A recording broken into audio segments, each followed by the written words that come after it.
அனைவருக்கும் வணக்கம். இன்னைக்கு இந்த வீடியோல Tnusrb செய்திகளை பத்தி பார்க்க போறோம். வாரிசுகள் 1132 பேருக்கு போலீசில் வேலை, சட்டசபையில் முதல்வர் அறிவிப்பு. காவல்துறை சம்பந்தமாக 60 அறிவிப்புகளை முதல்வர் ஸ்டாலின் நேற்று சட்டசபையில் வெளியிட்டார்.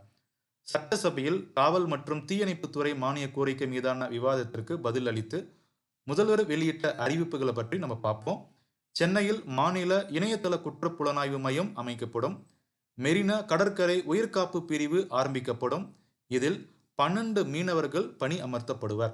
சென்னை தெற்கு மற்றும் வடக்கு பிரிவுகளில் தீவிர குற்றவாளிகள் தடுப்பு பிரிவு உருவாக்கப்படும். 51 சிற்றார் மன்றங்கள் 38.25 லட்சம் ரூபாய் செலவில் உருவாக்கப்படும்.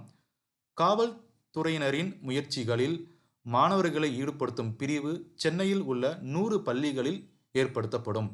சென்னையில் நடமாடும் ட்ரோன் காவல் அலகு ஏற்படுத்தப்படும். ஒவ்வொரு காவல் நிலையத்திலும் மறைந்த காவலரின் வாரிசுகள் 1132 பேருக்கு கருணை அடிப்படையில் வரவேற்பாளர் பணி வழங்கப்படும். பொதுமக்களோடு தொடர்பு கொள்ளும் திறனை மேம்படுத்த பயிற்சி வழங்கப்படும். 1000 மீனவ இளைஞர்கள் ஊர்காவல் படையினராக பணியமர்த்தப்படுவர். காவல் ஆணையம் ஒன்று மீண்டும் அமைக்கப்படும். சென்னையில் மண்டல அளவில் 4 சைபர் குற்ற காவல் நிலையங்கள் அமைக்கப்படும். பொதுமக்கள் இணையதள வீடியோ வழியே காவல் உயர் அதிகாரிகளிடம் புகார் அளிக்கும் வசதி அறிமுகப்படுத்தப்படும். பொதுமக்கள் பிரச்சனைகளை தெரிவிக்க மொபைல் ஆப் உருவாக்கப்படும் அப்படின்னு சொல்லியிருக்காரு. வெளிநாடுகளில் வாழும் இந்தியர்கள் குறைகளை டிஜிபி அலுவலகத்தில் தனிப்பிரிவு அமைக்கப்படும்.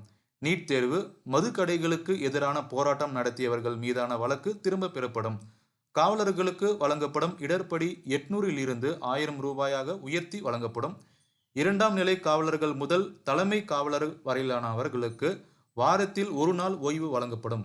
மாநில நுண்ணறிவு பிரிவு, குற்றப்பிரிவு, புலனாய்வுத்துறை, பொருளாதார குற்றப்பிரிவு, கடலோர காவல்படை, ரயில்வே காவல்படை, காவலர் பயிற்சி பள்ளியில் பணிபுரியும் காவலர்கள் முதல் ஆய்வாளர்கள் வரை மாதந்தோறும் உணவுப்படி வழங்கப்படும். காவல்துறையினரின் பிரச்சனையை தீர்க்க சிறப்பு குறை தீர்க்கும் முகாம்கள் ஏற்படுத்தப்படும். அலுவல் காரணமாக சென்னையில் வரும் காவலர்கள் தங்க கீழ்ப்பாக்கம் காவலர் குடியிருப்பில் 16.20 கோடி ரூபாய் செலவில் 450 காவலர் தங்குமிடம் கட்டப்படும். தஞ்சாவூரில் புதிதாக மரபணு ஆய்வு பிரிவு துவங்கப்படும். மதுரை, திருச்சி கணினி தடவியல் பிரிவுகள் துவங்கப்படும்.